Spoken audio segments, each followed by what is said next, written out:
বিশ্ব সংবাদে আপনাদের স্বাগত। শুরুতেই সংবাদ শিরোনাম, পরে বিস্তারিত। দখলদার ইসরায়েলি বাহিনী এবং ইরান পুরোদমে যুদ্ধ চলছে, জানিয়ে দিব হাতে থাকা সর্বশেষ আপডেট আন্তর্জাতিক সংবাদ। প্রথমেই সংবাদ শিরোনাম, সিরিয়ায় ইসরায়েলি বিমান হামলায় নিহত অন্তত 4। এরপর জানিয়ে দিব পুতিনকে হত্যার আহ্বান জানানো নারীর 8 বছরের কারাদণ্ড। এদিকে গাজার বাসিন্দাদের এলাকা থেকে বাধ্য করা যুদ্ধাপরাধের শামিল। এরপর জানিয়ে দিব রাজনীতিতে আরো শক্তিশালী অবস্থানে ইলন মাস্ক। আরো জানিয়ে দিব ট্রাম্পের 2.0 পলিসি কি হবে, বহির্মুখী না অন্তর্মুখী। সর্বশেষ জানিয়ে দিব বাইডেনকে যুদ্ধাপরাধী ঘোষণা মার্কিন সংস্থার। এতক্ষণ শুনছিলেন সংবাদ শিরোনাম, এবারে বিস্তারিত। তবে অনুরোধ থাকবে ভিডিওটিতে একটি লাইক করবেন এবং কমেন্ট করে জানিয়ে দিবেন কোন জেলা থেকে আপনি আমাদের এই ভিডিওটি দেখছেন। সিরিয়ায় ইসরায়েলি বিমান হামলায় নিহত অন্তত 4। সিরিয়ার রাজধানী দামেস্কের উপকণ্ঠে বিমান হামলা চালিয়েছে ইসরায়েলি সামরিক বাহিনী। দামেস্কের 2টি আবাসিক ভবন লক্ষ্য করে চালানো এই হামলায় অন্তত 4 জন নিহত ও আরো কয়েকজন আহত হয়েছেন। বৃহস্পতিবার ইসরায়েলের সামরিক বাহিনী দামেস্কের মাজ্জেহ জেলায় এই হামলা চালিয়েছে বলে সিরিয়ার রাষ্ট্রায়ত্ত বার্তা সংস্থা সানা জানিয়েছে। ব্রিটেন ভিত্তিক সিরীয় পর্যবেক্ষক সংস্থা Syrian observatory for human rights বলছে, দামেস্কের মাঝেহ জেলার একাধিক আবাসিক ভবনে ইসরায়েলি হামলায় 4 জন নিহত হয়েছেন। এছাড়াও রাজধানীর উপকণ্ঠে একই ধরনের হামলার খবর দিয়েছে সংস্থাটি। Syrian observatory for human rights এর প্রধান রামি আবদেল রহমান ফার্সি বার্তা সংস্থা এএফপি কে বলেছেন, দামেস্কের মাঝেহ জেলায় ইসরায়েলি হামলায় 4 জন নিহত হয়েছেন। একই দিনে সিরিয়ার কোদসা এলাকাতেও বিমান হামলা চালিয়েছে ইসরায়েলি বাহিনী। তবে সিরিয়ার রাষ্ট্রীয় গণমাধ্যম বলছে, আবাসিক ভবনে ইসরায়েলি হামলায় কয়েকজন নিহত হয়েছেন। তবে এই হামলায় কতজন প্রাণ হারিয়েছেন তাৎক্ষণিকভাবে তা জানা যায়নি। ইসরায়েলি সেনাবাহিনী নিয়ন্ত্রিত রেডিও জানিয়েছে, দামেস্কে ফিলিস্তিনি গোষ্ঠী ইসলামিক জিহাদের সদর দপ্তর ও তাদের অন্যান্য স্থাপনাকে লক্ষ্যবস্তু করে হামলা চালানো হয়েছে। ইসরায়েল গত কয়েক বছর ধরে সিরিয়ায় ইরান সংশ্লিষ্ট বিভিন্ন লক্ষ্যবস্তুতে হামলা চালিয়ে আসছে। তবে গত বছরের 7 অক্টোবর গাজায় হামাসের সাথে যুদ্ধ শুরু হওয়ার পর সিরিয়ায় হামলা বাড়িয়েছে ইসরায়েল। পুতিনকে হত্যার আহ্বান জানানো নারীর 8 বছরের কারাদণ্ড। রাশিয়ার প্রেসিডেন্ট ভ্লাদিমির পুতিনকে হত্যার আহ্বান সহ অনলাইনে যুদ্ধবিরোধী মন্তব্য পোস্ট করার জন্য এক নারীকে 8 বছরের কারাদণ্ড দেয়া হয়েছে। বৃহস্পতিবার মস্কোর একটি সামরিক আদালত 43 বছর বয়সী ওই নারীকে এই দণ্ড দিয়েছেন। মস্কো ভিত্তিক থিয়েটারের পরিচালক এবং 2 সন্তানের মা আনাস্তাসিয়া বেজেরিন ইস্কায়াকে 2টি যুদ্ধকালীন স্পন্সরশিপ আইনের জন্য দোষী সাব্যস্ত করা হয়েছে।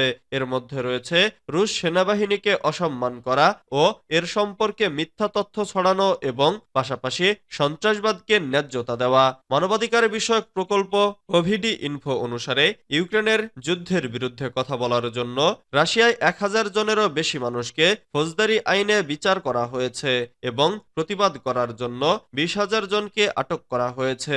2022 সালের ফেব্রুয়ারিতে ইউক্রেনে পূর্ণমাত্রায় আগ্রাসনের পর প্রথম মাসগুলোতে বেরেজিনস্কায়া সংঘাতের বিরুদ্ধে অনলাইনে কয়েক ডজন পোস্ট করেছিলেন।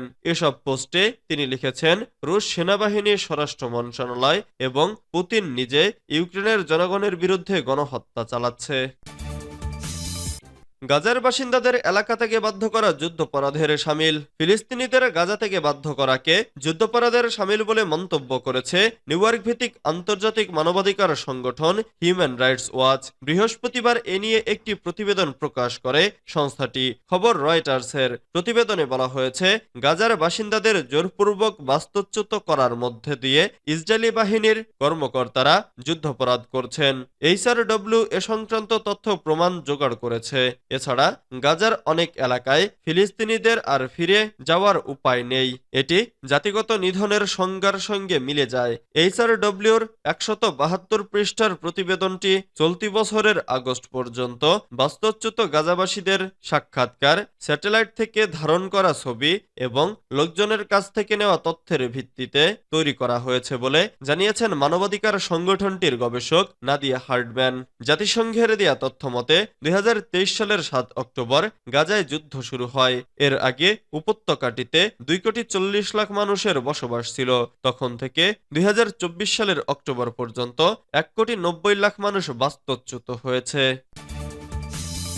রাজনীতিতে আরও শক্তিশালী অবস্থানে ইলন মাস্ক। মার্কিন প্রেসিডেন্ট নির্বাচনে ডোনাল্ড ট্রাম্পের প্রতি ইলন মাস্কের অকুণ্ঠ সমর্থনের পুরস্কার হিসেবে তাকে প্রশাসনের এক গুরুত্বপূর্ণ পদে নিয়োগ দেওয়া হয়েছে। তবে মাস্কের মতো ব্যক্তির রাজনীতিতে প্রভাব রাখার সুযোগের বিষয়টি গণতন্ত্রের জন্য হুমকি হয়ে দাঁড়াতে পারে বলে সতর্ক করছেন বিশ্লেষকরা।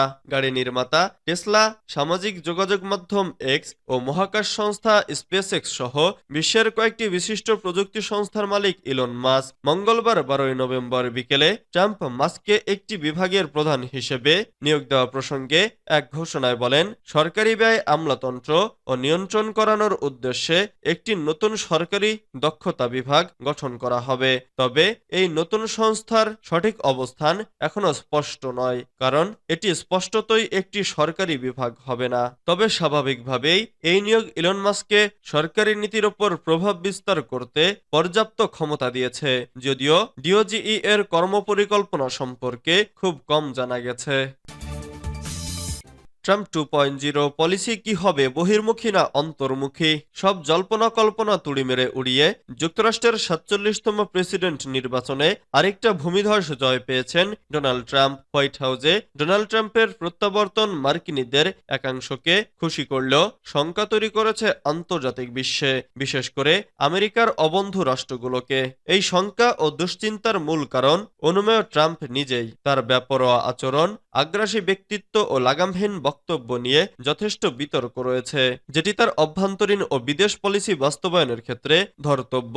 যদিও যুক্তরাষ্ট্রের কোনো প্রেসিডেন্ট নিজ দেশের মৌলিক কূটনীতি ও বিদেশ নীতির বাইরে বেরিয়ে একতরফা নিজের ইচ্ছামতো কোনো কিছু করার সুযোগ নেই, ট্রাম্পকেও সেই পথে হাঁটতে হবে। তবে সিনেট, প্রতিনিধি পরিষদ ও প্রাদেশিক পরিষদের নিরঙ্কুশ সংখ্যাগরিষ্ঠতা তাকে অভ্যন্তরীণ ও আন্তর্জাতিক রাজনীতির ক্ষেত্রে সিদ্ধান্ত প্রণয়নে বাড়তি কিছু সুযোগ সুবিধা দেবে নিঃসন্দেহে, যেটি তার আগের ডেমোক্র্যাট প্রেসিডেন্ট জো বাইডেন পাননি।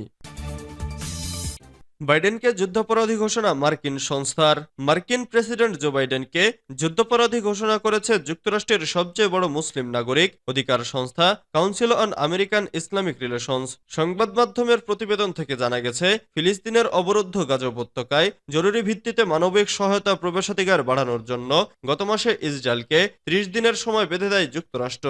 অন্যথায় সামরিক সহায়তা কাটছাট করা হবে বলে জানায় ওয়াশিংটন। কিন্তু মার্কিন প্রেসিডেন্ট জো বাইডেন তার সেই কথা রাখেনি।